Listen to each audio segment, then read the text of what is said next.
मैं डॉक्टर कुणाल शर्मा। हाल ही में मैंने साहित्य में पीएचडी किया है। उस घटना के बाद सब कुछ बदल सा गया था।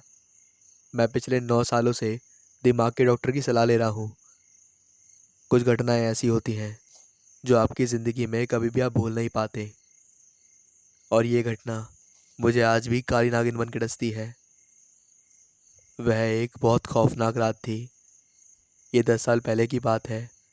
मैं अपने कमरे में बैठा था और सैटरडे की शाम थी। मेरे पास कोई काम नहीं था। उतने में मेरे दोस्त मुकेश का कॉल आया। उसने मुझसे कहा, अरे यार, गणेश की बर्थडे पार्टी है और उसने हमें भी इनवाइट किया है। तो मैंने पूछा, सुरेश और रमेश आ रहे हैं क्या? उसने जवाब दिया, हाँ हाँ यार, वो भी आ रहे हैं। चलो ठीक है, मैं भी चलता हूँ। ये कहकर मैंने फ़ोन रख दिया और मैं पार्टी के लिए रेडी होने लगा। पार्टी 10 बजे थी। मैं 9:30 बजे घर से निकल गया। मैं वहाँ 10 बजे पहुँच गया था। वहाँ बहुत सारे दोस्त आए थे। वह बहुत बढ़िया पार्टी थी। हमने बहुत इन्जॉय करा। पार्टी में सुरेश, रमेश और मुकेश ने बहुत ज़्यादा ड्रिंक कर लिया था।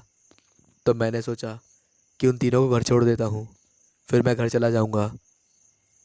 तो हम चारों पार्टी में से निकल गए। रात के करीब 12:30 बजे कोई रिक्शा वाला या टैक्सी वहाँ पर भटक भी नहीं रहे थे। हम थोड़ा आगे चले, फिर भी हमें कोई रिक्शा वाला या टैक्सी वाला नहीं मिला। तो मैंने सोचा कि क्यों ना कैब बुला ली जाए, और फिर मैंने कैब बुक कर दी। हम कैब के लिए वेट कर रहे थे। पूरी सड़क एकदम सुनसान थी। दूर दूर तक कोई नज़र नहीं आ रहा था। मैंने आसपास बैठने के लिए जगह ढूंढी, लेकिन कहीं पर भी जगह नहीं मिली। मैंने आसपास ढंग से देखा, लेकिन मुझे एक भी दुकान खुली हुई नज़र नहीं आई। तभी इतने में मुझे एक दुकान की बत्ती जलती हुई दिखी। वह दुकान दो दुकानों के बीच एक छोटी सी जगह में थी। वह दुकान कुछ अजीब थी, मानो बहुत पुरानी हो। मैं वहाँ अपने तीनों दोस्तों को लेकर गया। उस दुकान का बोर्ड बहुत अजीब सा था। उस दुकान के बोर्ड के दो आखिरी सिरे पर दो अजीब से मुख बने हुए थे, और उन मुख पर सींग भी बने थे, मानो कोई शैतान का मुख हो।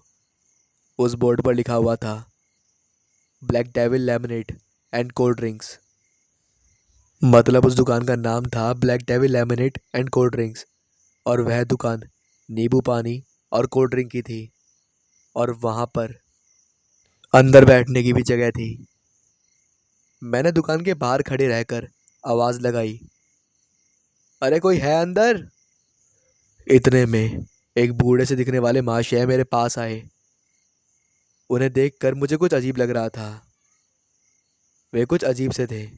उन्होंने एक फटी पुरानी चादर ओढ़ी थी, और चादर के नीचे के कपड़े ठीक से नहीं दिख रहे थे, सिर्फ चादर ही दिख रही थी। उनका चेहरा कुछ अजीब सा था। उनके चेहरे पर एक अजीब सी कशिश थी। उनके चेहरे की लाली ऐसी थी मानो कोई जिंदा इंसान ना हो। मैंने उनसे पूछा, क्या हम अंदर बैठ सकते हैं? वो हमारी कैब थोड़ी देर में आती होगी। तो उन्होंने एक बड़ी सी भारी और अजीब आवाज़ में कहा, हाँ, अंदर आ जाओ बेटा। फिर हम अंदर बैठ गए। थोड़ी देर बाद उन्होंने हमसे पूछा, कुछ लोगे बेटा, नींबू पानी या फिर कुछ और? उतने में मुझे ख्याल आया, और मैं मेरे मन में बोला, मुकेश, सुरेश और रमेश को नींबू पानी पिला देता हूँ, जिससे उनका हैंगओवर थोड़ा कम हो जाएगा।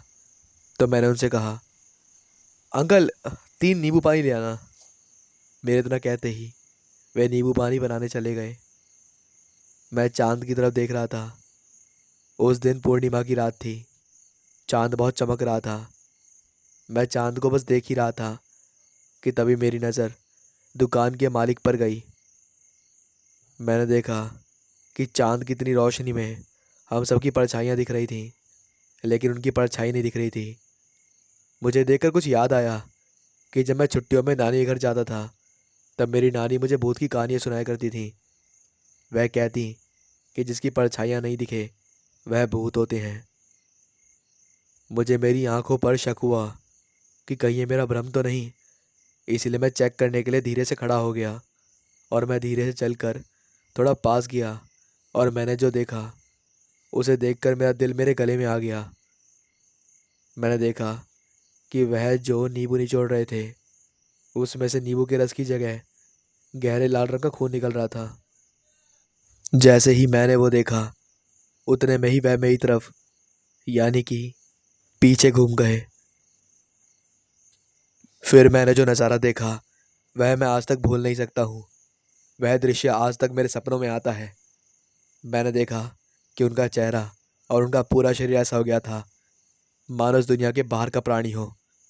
उनके चेहरे पर से आंखें और नाक गायब हो गए थे और उनके कान बहुत ही बड़े हो गए थे और उनकी वो अजीब सी हंसी बहुत डरावनी थी। उनके वह नुकीले दांत जिसमें कुछ दांत टेढ़े मेढ़े और छोटे बड़े थे, ये देखकर मैं बहुत डर गया और मेरे दोस्तों को कुछ पता ही नहीं था कि यहाँ क्या हो रहा है, क्योंकि वह शराब के नशे में थे। मैं दौड़कर मेरे दोस्तों के पास गया। मैं मेरे दोस्तों को वहाँ से उठा ही रहा था कि इतने में वह अजीब सा प्राणी पास आने लगा। मैंने बहुत कोशिश करी अपने दोस्तों को बचाने की। मैं चाहता था कि मैं उन्हें लेकर भाग जाऊं, लेकिन वह शराब के नशे में थे, इसलिए मैं उन्हें बचाकर भाग नहीं सका। फिर मैं वहाँ तेज़ी से भागा और मैं दुकान के बाहर भाग ही रहा था कि मैं बीच में आए पत्थर की वजह से गिर गया। फिर मैंने ज़मीन पर गिरी हुई हालत में पीछे मुड़कर देखा तो वह अजीब सा प्राणी मेरे एकदम पीछे खड़ा था। मैं डर के मारे खुद को बैठे हुए घसीटते हुए थोड़ा पीछे चला गया। मेरे पसीने छूट रहे थे। मैंने उसे डरी और सहमी हुई आवाज़ में पूछा, क्या बिगाड़ा है हमने तुम्हारा? क्यों हमें मारना चाहते हो? उसने एक अजीब और डरावनी आवाज़ में कहा, एक बार की बात है, तुम लोगों की तरह ही रात को 3 नौजवान आए थे। वह लोग भी शराब के नशे में धुत थे। उन्होंने आकर नींबू पानी मांगा। शराब के नशे में और पैसे की लालच में उन लोगों ने धोखेबाजी में मेरा खून कर दिया और सारा सोना और पैसे लूट कर भाग गए और पूरी दुकान भी लूट ली। उस दिन से मैं जगह जगह मेरी दुकान लेकर चला जाता हूँ और तुम लोगों के जैसे शिकार ढूंढकर उन्हें मार कर ख़त्म कर देता हूँ। यही मेरी आत्मा को शांति देता है। मैं उसे कहने लगा, मुझे छोड़ दो, मुझे जाने दो, मुझे छोड़ दो। उतने में वहाँ कैब आ गई। मैं जल्दी से भागता हुआ कैब में चढ़ गया और मैंने कैब ड्राइवर से कहा, जितनी जल्दी हो सके उतनी तेज़ निकलो। मेरे पसीने छूट रहे थे। मैं कैब में बैठा बोल रहा था, राम राम राम राम राम। मैं बहुत डरा हुआ था। इतने में कैब ड्राइवर ने मुझसे पूछा, अरे साहब, आप इतने डरे हुए क्यों हो? आप किससे और किसको देखकर चिल्ला रहे थे? ये सुनकर मेरे रोंगटे खड़े हो गए। मतलब मतलब वो आदमी सिर्फ मुझे ही दिख रहा था। और ये सुनकर मैं इतना डर गया कि मैं वहीं बेहोश हो गया। फिर मैं सीधा घर पर उठा। मुझे बहुत तेज़ बुखार आ रहा था और मैं बहुत डरा हुआ था। ये घटना मुझे हर रोज़ सपने में आती थी और आज भी कभी कभी आती है। वो उस दुकान के मालिक का दृश्य, वह अजीब सा प्राणी, सब मुझे अभी भी कभी कभी सपने में डराता है। इस घटना के बाद मैंने अपने 3 दोस्त मुकेश, सुरेश और रमेश को कभी नहीं देखा और वो आज तक लापता हैं। मेरा नाम राजीव है। ये जो घटना मैं आपको सुनाने जा रहा हूँ, इसे मैं आज भी याद करता हूँ तो मेरी रूह कांप जाती है। ये बात है 10 साल पहले की। तब मैं 15 साल का था और मेरा छोटा भाई आरव 10 साल का था। उस दिन जब ये घटना हुई, उस दिन मैं और मेरा छोटा भाई, हम दोनों घर पर उस दिन अकेले थे, क्योंकि हमारी मम्मी और पापा कुछ काम से बाहर गए हुए थे। उन्होंने कहा था कि उनको वापस आने में 3 घंटे लगेंगे। तो मैंने और मेरे छोटे भाई ने सोचा कि मम्मी और पापा 3 घंटे बाद आने वाले हैं, तो क्यों ना हम प्रैंक कॉल करें। प्रैंक कॉल का मतलब होता है शरारती कॉल। इसमें ऐसा होता है कि हम कोई अननोन नंबर को कॉल करके उस इंसान से फिरकी लेते हैं, यानी कि उस इंसान से झूठ बोलकर उस इंसान से मज़े लेते हैं। तो हमने फ़ोन उठाया और अनजान नंबर पर डायल करके हमने पहले आदमी को कॉल किया और फिर मजाक करके हमने उनको कह दिया कि हमने आपको प्रैंक कॉल किया है।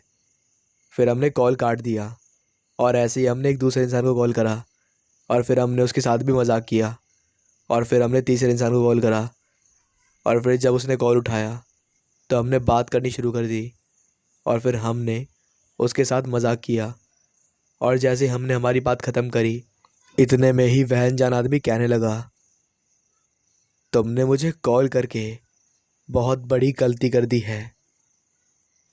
अब तुम देखो मैं क्या करता हूँ। ये सुनकर हम दोनों बहुत डर गए और हमने फटाक से फ़ोन रख दिया और कॉल काट दिया।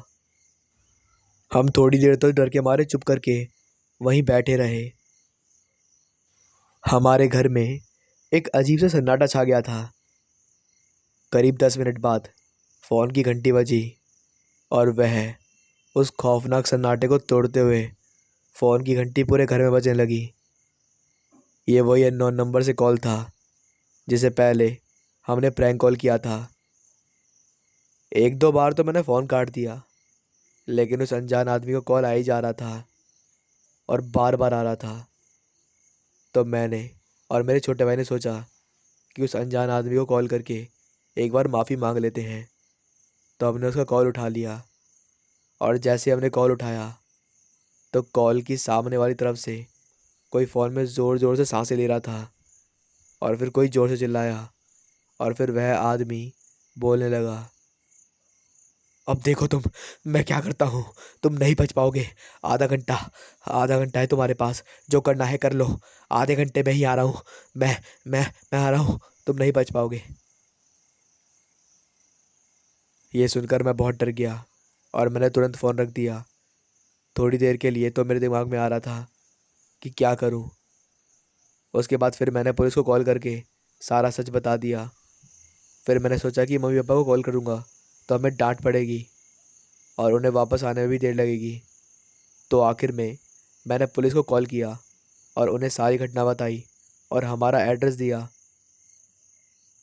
उन्होंने भी कह दिया कि वो 15 मिनट में आ रहे हैं। 15 मिनट बाद पुलिस आ भी गई। पुलिस के आने के बाद मेरी जान में जान आई। उन्होंने उनसे पूछताछ करी और पूरी घटना का इंटेरोगेशन किया और फिर उन्होंने 4 ऑफिसर हमारे घर के बाहर और 4 अफसर घर के अंदर सुरक्षा के लिए लगा दिए। जैसे जैसे ही घड़ी में समय बीतता जा रहा था वैसे वैसे हमारे दिल की धड़कनें तेज हो रही थी। मुझे ऐसा लग रहा था कि कहीं हमने हमारी ज़िंदगी की सबसे बड़ी गलती तो नहीं कर दी।